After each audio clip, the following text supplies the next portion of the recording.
and they actually put Mm-hmm. chemicals in all of our foods and use a hidden name for it so you don't know what it is. They got him there and they had 22 minutes to spare to get a stent put in at the top of his heart. He not only lost weight, but his doctor, who retired, said to him straight up, "We're told not to tell you, to tell the citizens that you can correct most of your medical problems by." I lost my father. Um, Right now, we're here with Kelly, who's a health enthusiast. She loves cooking. She has a passion for nature. As you guys can see, there's some plants here. I'm a mother. Mm-hmm. I'm a wife, and I love trying to find new ways to be healthy. Share with us, her background and what made her so passionate about health. Would you like to go into detail? Sure, if you don't mind a few tears at some point. No. um, so in 2010, I lost my father. He was my guy. He had advice in such a roundabout way that actually made you find your own answer. He passed, and my only husband now, we had dated for 2.5 years prior to my dad's death. We met back up in 2018, I think, and it was like 10 years between us never existed. We Mm. picked up right where we left off. I knew then I was meant to be with him. He proposed to me on Dingus Day, which is a Mm. Polish holiday, so that's coming up. And so we got married in 2019, but in October 25th of 2018, he had a widowmaker heart attack while he was at work. And when I did the research, a widowmaker heart attack only gives you 4 hours to get to the hospital to be able to survive it. And the survival rate is probably like 2 in 10 Mm. people. So they got him there and they had 22 minutes to spare to get a stent put in at the top of his heart, a 3 inch stent, because he was 100% blocked, which means um, he had blood flow that was going out, but nothing coming back. So when the chambers were empty, it was only pumping air back through his veins. When my dad died, I lost God. I let him go. And that day, when I was in the waiting room, I said to God, I said, I apologized for losing my way. And I promised him that if he would let my husband live, I would make sure that I would talk to him every day and I would do things in a different way with every aspect of my life. He survived, thank God, and we got married the following year.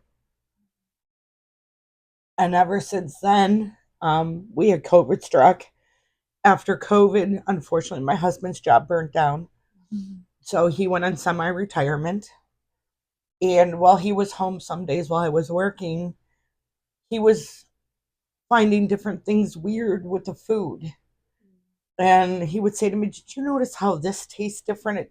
Or the bread smells like chemicals." And then Mm. we'd notice like these like little swirls in just the regular sandwich bread, which were never there before. Mm. And so he started researching, and we actually started out with canning.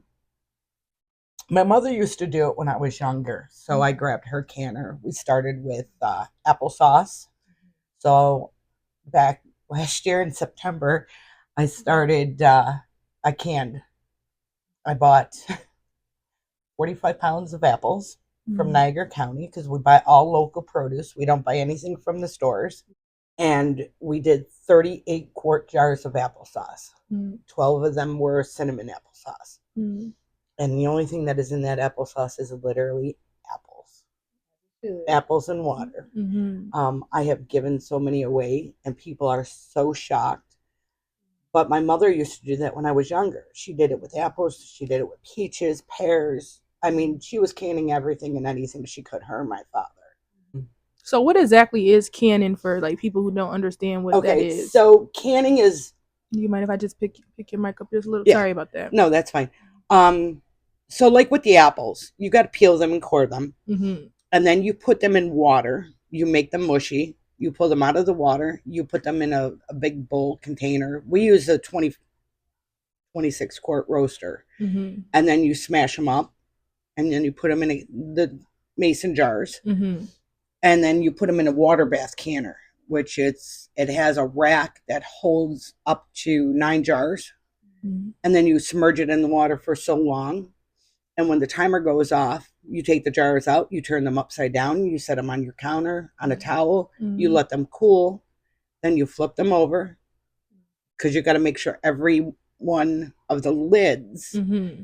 you can push it in, and when you push it in, it's got to pop back out. So as they cool, all the lids pop, and it's funny because it's almost like firecrackers going off. You've got like 12 jars sitting out there, and all of a sudden you're hearing pop, pop, pop, pop, pop. Mm-hmm. It's actually kind of fun. Mm-hmm. You know, I kind of enjoy hearing that because I know I did it right. Right. You're enjoying the fruits of your labor. Right. Hey, back in business. Take 2. So my husband tried the apple juice because that's what I was. So I now make the applesauce. Mm-hmm. But my bonus is I get fresh, natural apple juice. I don't add any sugar to it. Nothing. I put it usually out of a large pot. I can get a gallon, and it's a gallon pitcher. What's the difference in taste? So when your husband tried it, like, what was that feeling like? I know what the natural applesauce tastes like because when my mom did it when we were younger, once she stopped canning, I refused to buy store-bought stuff because I did it once and I did not like the taste of it. Because you can just, after having the natural stuff, you can taste the chemicals and the difference in the process. So when we started doing this, I was like, I can do applesauce. I got this. I know I can. So I did it and we made it. The difference with the apple juice is this is all natural, God-given sugar that grows right from the ground. When you have applesauce or apple juice from the stores, just glance at your ingredients because there should only be 2 ingredients for that: water and apple juice and apples. That's it. And in the store, you have so much added stuff. And they actually put chemicals in all of our foods and use a hidden name for it so you don't know what it is. Just like I just found out the vitamin D that I was giving my husband that we were taking actually has cyanide in it. So your vitamins that you buy from the store are even trying to kill us. And You know? And I have a question. What is cyanide? I know it ain't good. But what Cyanide is actually, it's a poison that does not belong in the human body. Put inside a vitamin that's supposed to help us. Right. A vitamin D that we supposed to get naturally from the sun. And for those of us that lack it because we live up north, we need that, especially in the wintertime. Right. But here you are, you're taking a vitamin that's supposed to do that, and they're putting poison in it. Yeah. You know? It's not good at all. So then my next step was, all right, that recipe was easy. It was apples. So the next thing I tried was salsa. I must have looked through probably 20 different recipes online. So then I said, okay, so I'm going to take a bit of this one, then I'm going to add my own twist. Worked out amazing. And I made 24 jars of that. I still have some. My son said, Mom, we need to buy more pickles. My son is a dill pickle freak. I was the same way growing up. I would sit and eat the whole jar, and he will go and buy 3 jars and eat them all at the same time. That's how much he loves dill pickles. So I said to him, you know what? Your dad and I are going out to Niagara County today. I'm going to pick up some pickling cucumbers. And he goes, why? And I said, because we're going to make them. We did. We made 12 jars of that, and they're all gone already. And that was in October. They were gone beginning of January. and they turned out great. Even my Mhm. mother loved them because every time I Mhm. make something, I also give it to my mom. Mm-hmm. And then the next thing was spaghetti sauce or tomato sauce. Mm-hmm. My husband did it. He put what he wanted into it, but he left most of the other seasonings out so that we can flavor it as we want it for the dish we're doing. Right. So we've got 24 jars of tomato sauce, homemade tomato sauce, made right from Roma and plum tomatoes. Mm-hmm. And it was canning the same way as we do for all of that stuff as we do for the applesauce in the water bath canner. Mm-hmm. So you can water bath can, or there's a pressure canner, which is for more of the more high acidic recipes. Mm-hmm. You need a pressure for it. Mm-hmm. Unfortunately, I don't have a pressure canner yet, but Mm-hmm. I do plan to get one. So I know there's other health things that they invade and they bother, not just our food. You know, it may be our Tupperware, it may be like a clothing item that may say cause cancer. Are you cautious with those type of things as well, other than just the food? Yes, if I would show you my cupboards right now, I have very minimal plastic containers. Mm-hmm. Why? Because when Mhm. you die, they have actually autopsied people to see how much plastic we consume. One person, one average size person, can consume 8 credit cards in their lifetime.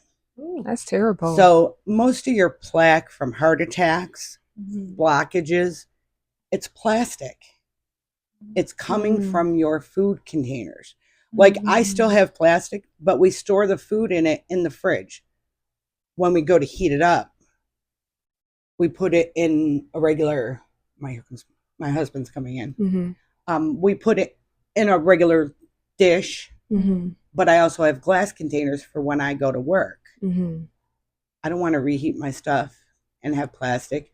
We have changed out almost all of our utensils because your black utensils that you use for cooking are actually made up of rubber and other items. Who wants rubber in their food? I don't. Mm-hmm. I also have another question too from our list here. So, what's some differences you've seen in your health after taking this journey? I know last time we spoke, you said you stayed at a certain weight, you couldn't lose this weight, and then eventually, after you start changing your eating, you said the weight was just dropping. So, can you just break that down? Right. So I gave birth to my son in 2001, and when I gave birth to him, and I finally lost the baby weight right after, I was down to 190. I tried for years. Diets, over the counter diet supplements, more exercise, eating what society calls healthy. And I wasn't losing past 190. I was actually gaining and fluctuating between 190 and up. So when we started this process back, I would say April of last year. So it's actually been about a year. When we started, I noticed that I started to feel better because I also have a bulging herniated disc and I have left-sided weakness from neck problems that I had.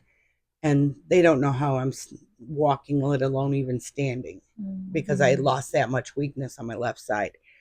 But I noticed those were the start of the subtle changes, and my husband started noticing changes.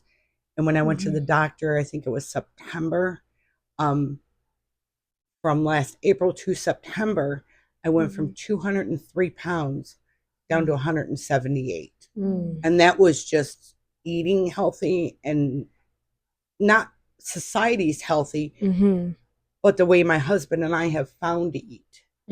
My husband stopped taking his heart meds back in April of last year. And in September, he not only lost weight, but his doctor, who retired, said to him straight up, we're told not to tell the citizens that you can correct most of your medical problems by eating healthy. We are told to push the medicines, which, and if you think, a lot of those medicines have like severe side effects. And if you have a side effect, you got to take another pill.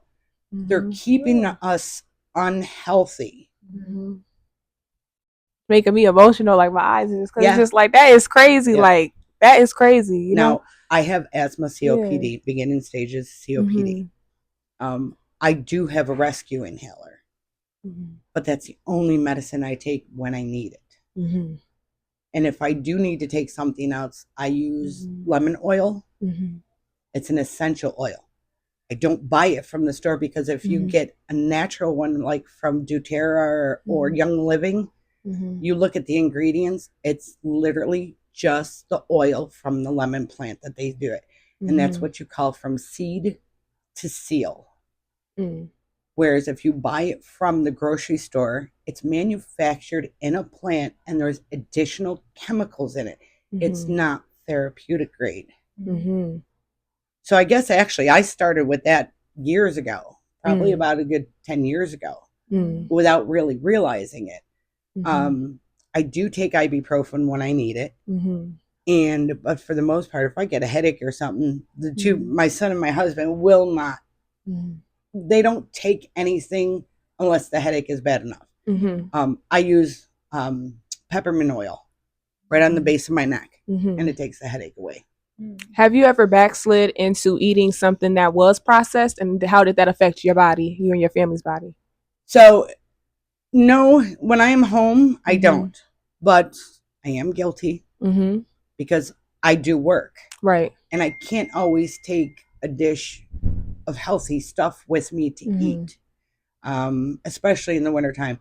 So I do buy the small single serve bags of chips or I get candy bars, but it's not for just to eat it because I'm hungry anymore. Now I have it if I have a taste for it, but I make sure I don't overdo it. I stick with the healthier side, you know. I mean, yes. And actually the moderation is so mild, it's you'd be shocked that you even would see me eating it. I went from drinking Pepsi during COVID because I had a COVID headache the whole time. I found out I was having it was from having too much caffeine during COVID, to drinking either clear non-caffeinated pop, Sprite, 7-Up, stuff like that. To, if I want flavor, I keep root beer and I keep an orange pop. But like I said, it's really very minimal.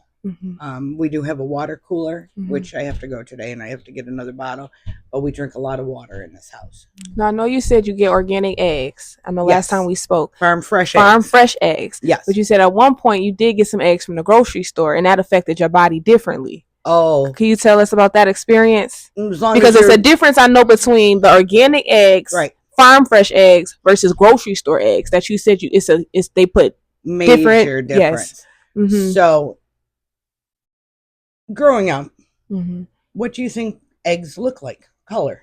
You think white? Brown? Well, white, of course. Right. But at the farm, if you don't know any different, right, you're thinking, okay, the chicken lays white eggs. Right. Yeah. Brown. Right. Those eggs come from chickens that are housed in barns and stuff, and they call them free range.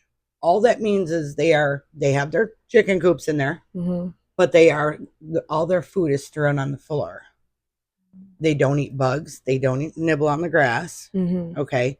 The eggs, when they are collected, are taken and processed through a factory.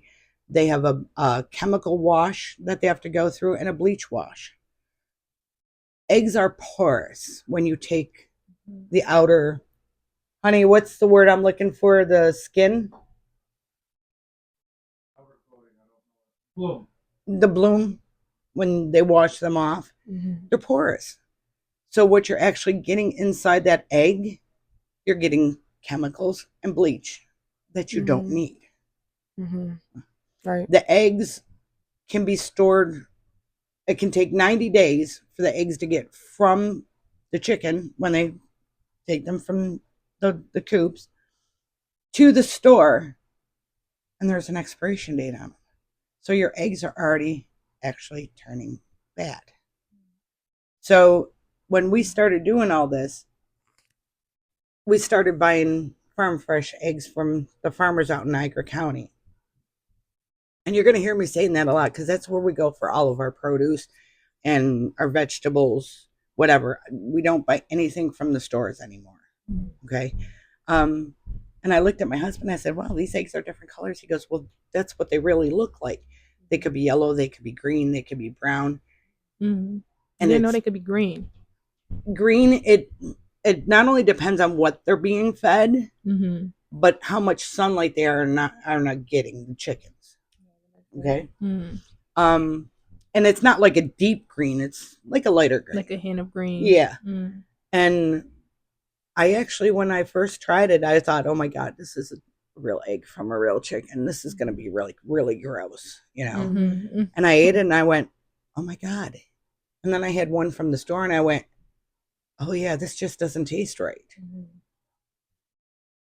So we started buying the eggs out there. Plus they're cheaper from the farmers. Mm-hmm. You know, I mean, who wants to go to the store and pay $5 a dozen? Mm-hmm. So if I do buy eggs from the store, it's just literally for the purpose of right now because of winter and the chickens aren't producing. They do have a downtime, which is the winter time. Mm-hmm. Because if you force them to produce all year long, you lose that chicken sooner because at some point that chicken is going to be like, yeah, I'm done. Ooh. Yeah, I was gonna. That'd be like the women, us always producing babies. At some point, you're going to be like, yeah, You I'm can't done. take no more. Yeah. And you actually said something that brings me to another question. Do you find it true that it costs more to have a healthier lifestyle? Because some people, they suggest that to eat healthy and to be on their healthier journey, it costs a lot more money. So that's their excuse. So what do you think about that? No, it doesn't. Mm-hmm. We can go out to the Niagara County and we can hit like 3 to 4 different farmers out there. And we could spend about $150 and I come back with large heads of fresh broccoli, cauliflower. We get apples, we get the eggs, you know, green beans, whatever we can get out there that was grown out there. Mm-hmm. And we can come back here and my chest freezer, the top of it will be full. I'll have all the stuff sitting on my couch here and my counters will be full. And if I took that and went up to the stores, I would get maybe, if we were lucky, an eighth of that. Mm. The whole difference is it's a little bit more work to do it. But our whole thing is, are our bodies and life worth it? And that's the mindset that you got to get into. And for me, it is. Because nobody's promised forever. And I want to live as long as I can to watch my son, you know, be a success. Right. You know? Yeah. And hopefully have a grandbaby one day. Yeah. Whether I do or not, you know, I don't know. It's all in God's plan, you know? Amen. Amen to that. Let's see. Do we have any? So I do have a question for you. What do you think your purpose is in life? And if you don't know what that is, what would you like to be remembered for? My purpose in life, to drive my husband crazy. No, just kidding. I if you would have asked me this 5 years ago, I could have told you I really don't know. But now, with helping my son and doing my herb plants and cooking the way I am now, I think my purpose in life is to try to help somebody to understand that they can be healthier without going to a doctor's nutritionist who's just going to tell you to buy processed foods and help somebody to actually do what they need to do. We buy garlic and onions from out in Niagara County. I bring them home. I cut it all up. And it's a process. I dehydrate it all. I grind it. We make our own homemade garlic, our own homemade onion powder. And there's a difference there. We don't use table salt anymore. We use pure Celtic salt. And it's all natural sea salt. You know, we have very minimal herbs left, seasonings left in our cupboard. And once these get more mature, I will start picking them, and then I'm going to start. I'm going to work on making our own seasonings for our meats and our chickens and our fish and that. I want to cut as much as I can out, and if I can do it successfully, I want to do it. Our next bout is we're going to make our own homemade ketchup and Mhm. mustard and Mhm. relish and whatever Mhm. I can make that's going to save us money Mhm. and to help us eat healthier, we're going to do it. Mhm. And if I can just get one person to want to do it and Mhm. get excited about it like I am and do it and pass it on to somebody else, I think that's my whole purpose in life. Mhm. You know, and I really believe I did something like this in a previous life. Mhm. It's beautiful. Yeah. Oh my gosh. Mhm. So just to Mhm. give you an Yeah. example, we Mhm. done this before and we had a lot of success. So I've got some onions in the one pot back here, they're growing Mhm. off of an onion I bought at the store. We put it in some water, I let the roots grow, and Mhm. it's in the pot. Okay, so you can't Mhm. actually show you what's going on with it because it's still Mhm. fresh. But my husband likes green onions, well, or Mhm. scallions. Mhm. He uses them for a soup. So we attempted the last time because he saw a video on it, and we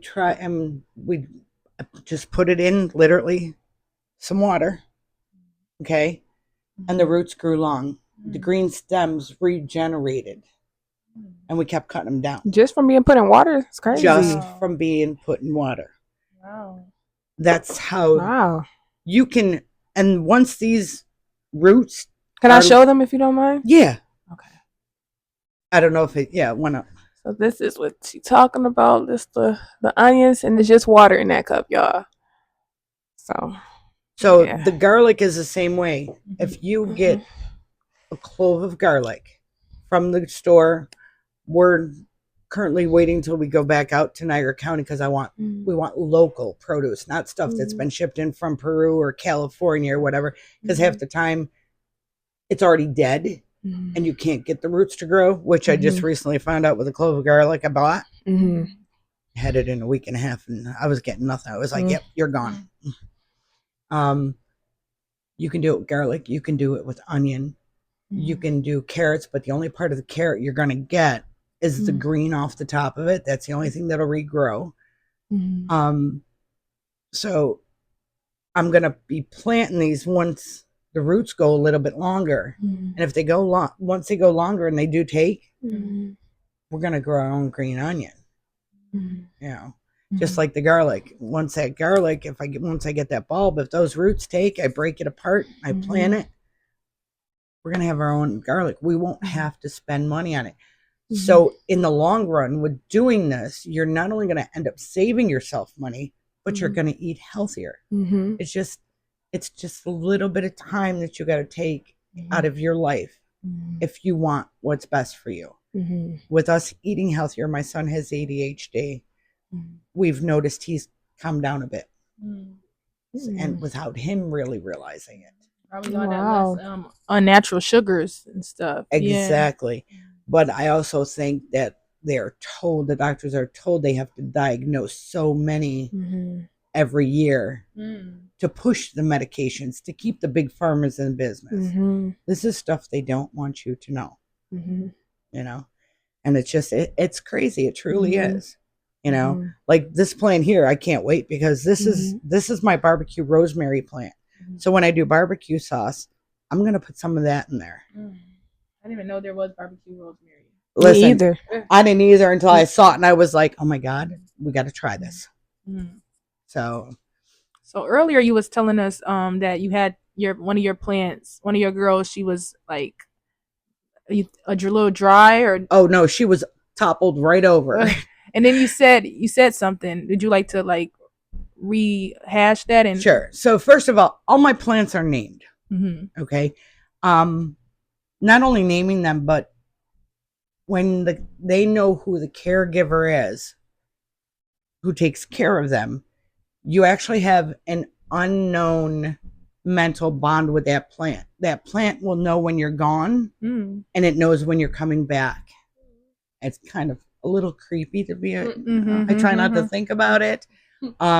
So last night I had to water my dill plant. Her name's Destiny. And I woke up this morning and she was just all flopped over. And I was really upset. So I went over and I felt the water and I went, Okay, so I watered her, and then she still wasn't standing up straight, but now she's perked up so much after the second watering. So I had to water. When they're dry, they'll let you know. Like leaves will sag, or the very sensitive ones like the dill, the cilantro, the parsley, they'll fall over. Did you talk to Destiny when you was watering her at all? Oh yes. Yes. I talk to all my plants. I think my husband and my son think I'm nuts. And that's so the reason why I told you to rehash on this because so Naja had gave me a flower. She gave me a rose. And the rose was like dying, so I was just talking and I named her Beauty. So I was like, Beauty, it's okay, you can come back up. And I literally like it was supernatural. I literally witnessed that rose like come up like in real time. Not even I just came back and seen it go up. It was literally coming up, popping up as I was talking to it and watering it. And I never seen anything like that. And it really showed the power of our words and what it's like to just water not only plants but to water people as well. You know what I mean? You ever just speak life into somebody and you just notice their spirits just go up? Oh yes. So yeah, God definitely shows a lot in nature how we are. When I met Naja, I don't remember actually how our conversation started, but I just remember having this really unique bond with you when we were chatting. And I don't get too many people like that at the DMV. Now to give you another example, where I worked last night, where I have to go tonight, which I'm not going to say, for this purpose. Gentleman left and said, "Hey kid, be safe. Have a good night." And I turned around and I looked at him and I went, "Kid?" And he goes, "Yeah, kid." He goes, "You're probably younger than me." I said, "Well, I'm going to be 55. He goes, "Well, you're damn good looking for 55. And I said, "Well, thank you. I appreciate that, even though there's days I don't feel it. Trust me." And I was joking with him. And I said, "Well, you're looking for a wife?" And he goes, "I might be." I said, "You married?" He goes, "Nope." And I said, "Well, you keep calling me kid." I said, "I'm really low maintenance." And he goes, "What are you talking about?" I said, "Listen, I am low maintenance. I don't require shoes, purse, clothes, nothing. Take me out to dinner once in a while. We're good." And he starts laughing. He goes, "I'll come find you." Well, he was with a younger gentleman, and the gentleman looks at me and he goes, "You know who that is, don't you?" And I said, "No." He goes, "He's the owner of such and such a company." And I went, "Are you kidding me?" He goes, "No." And I went, I was really only joking around because the guy made me feel good. I mean, if everybody can just give one person a nice compliment just once a day, you're going to change somebody's whole world. The day you were at the DMV, okay, there was a lady there and she looked really upset and she wasn't smiling at all, not even a grin. And I was walking around and I looked at her, I said, "Hey, smile, life's not that bad." And she looked at me and she goes, "What are you talking about?" I said, "You woke up, you opened your eyes, right?" And she goes, "Yeah." And I said, "All the more reason." And she looked at me and she got a really big smile on her face and she goes, "Thank you. You just turned my day around." Sometimes it's just a smile. Sometimes it's words and a smile, And I've had a lot of people, and I always try to be upbeat, positive, because I was at a point in my life where before the first time I met my husband, I was doing things all wrong. Okay. No matter how much my family went to church and I talked to God, I was still doing things wrong. I was hanging around with the wrong people. I was not only hanging around with toxic people, but I was being toxic. I was doing wrong. So just after I gave birth to my son, because my son technically should have been number 5, I miscarried 4. So when I found out I was pregnant, I said to God, I said, "If you let me have him," I said, "I promise to raise him, to love him, to care for him like I should, and I will change my life around." So I got to keep him. So then I started reaching out to people that I had done wrong to, and I corrected it. We didn't necessarily stay friends or become friends again, whatever. But just for them to hear me out and for me to say, I'm sorry. This is what I did. And I regret doing it. Can you forgive me? And if not, at least give me a thank you for the apology. And we leave it at that. So everybody did forgive me. I didn't stay friends with probably 3/4 of them because, people grow up, change. But I noticed once I started doing that, my life started coming back around for the good. I was in dead-end jobs at that point. Then I got into security. And now I'm an armed security guard. And this is just where it is today. And, then I met my husband again. We got married, and here I am. I mean, we're not rich. We live in an apartment, which is cool. You're rich. Yes. You rich. I'm not money rich, which is fine. We struggle, okay? But I'm very rich in love. Yes. And I know I have lots of blessings with God. Yes. And all I have to do is ask. But I don't ask. If anything, I ask for him to take those and give it to those that I love. I don't need anything else. I look at it this way.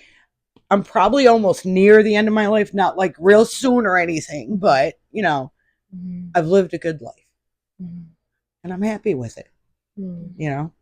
I don't plan to go anywhere anytime soon, but still, I've lived a good life. I've done some traveling with my husband, vacations. I've done some traveling with my son. That's all I want. I just want to keep a smile on my face for the rest of my life. Earlier you mentioned, I won't say it on Okay. like yet, Oh, I don't care. I don't care. Okay, so earlier Kelly has shared with us that her son was gay, and you told me that you still accept your son and you still love him. Why do you accept him and you have a relationship? Some people think you can't have a relationship with God if you accept people who are in the same sex relationship or anything like that. So why do you still accept your son? Or you can't be gay and Christian. I don't know if your son is Christian, but other people think that as people well. literally told us that before, that we can't be Christian because we're in a relationship together. So what's your take on that? Okay, so first, my son was baptized. He was confirmed through the Catholic Church, so he was Catholic. And when he got older, I promised him I wouldn't make him be Catholic. I told him to search out every religion and find the one that fits you as a person. So he did. So he's pagan, which is actually the original religion on this earth. Everything else was born off of the pagans. And I know this because I went to college. I had to do a paper on the Catholic Church. That's the only reason I know it. Other than that, I probably would have never found that out.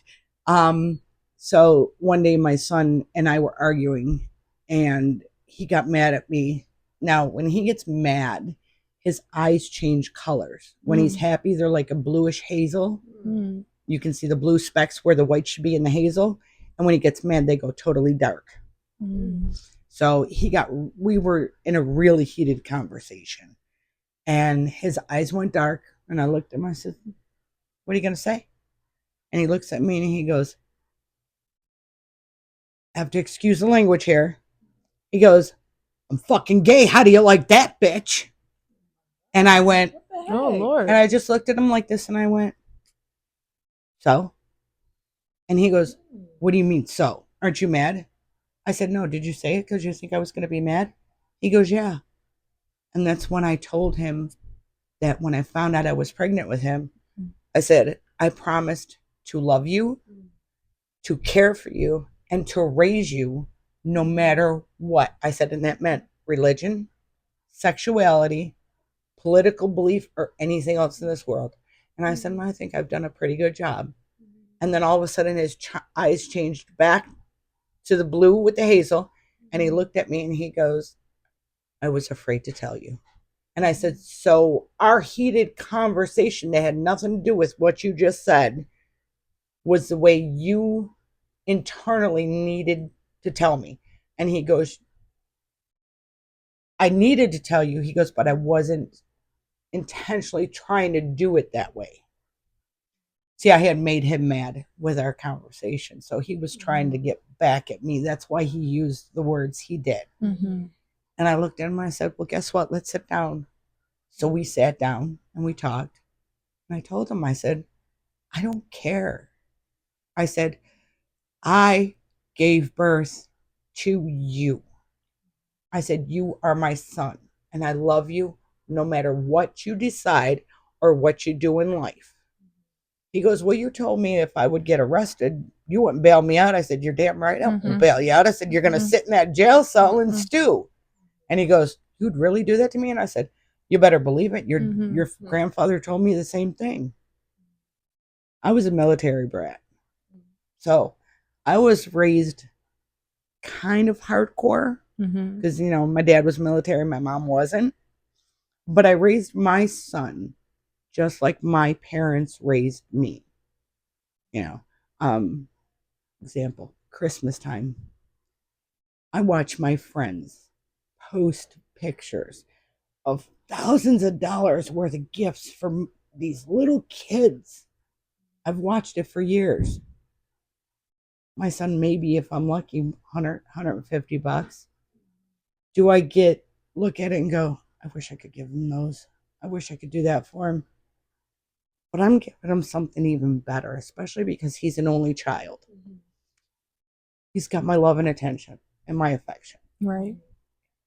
So for me, thinking that way was wrong, but I'm only human. I can't help it.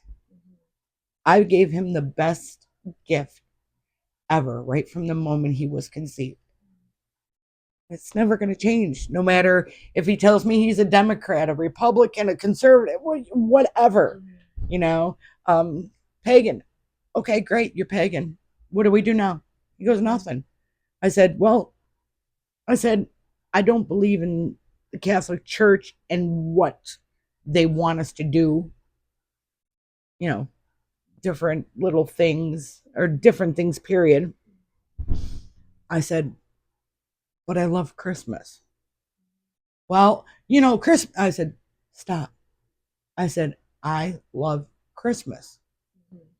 So even if I don't decorate the apartment like I was because of my back, I still decorated. I still we have a tabletop tree that goes over here, an artificial one. Would I love a Scotch pine?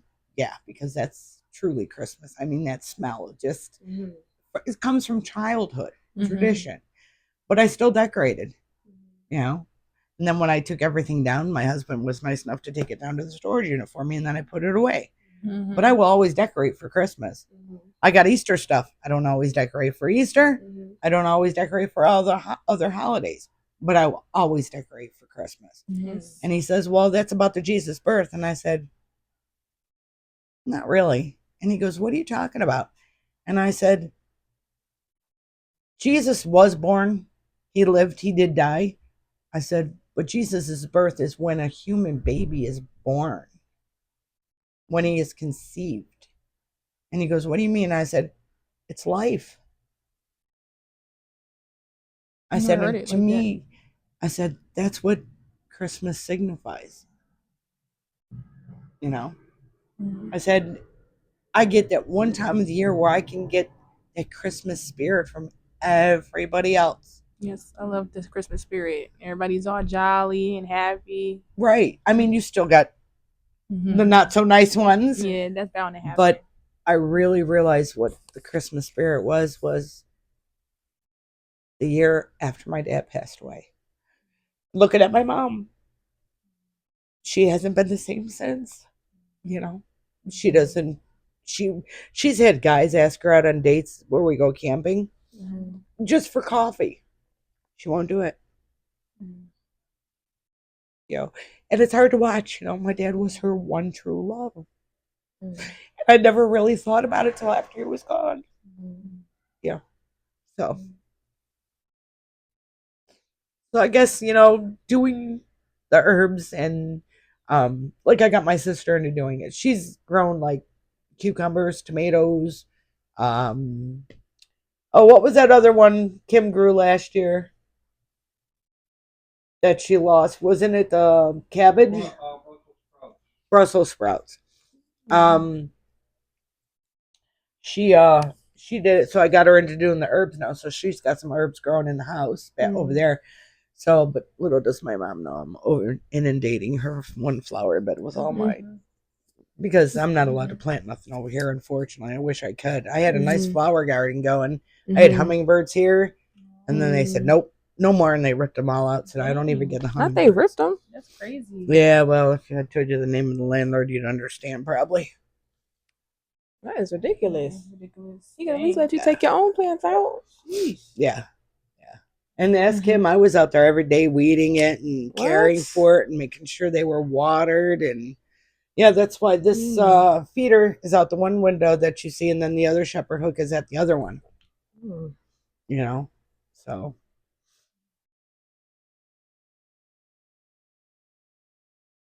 Okay, so if you could tell your younger self something that you wish you knew sooner, what would it be and how?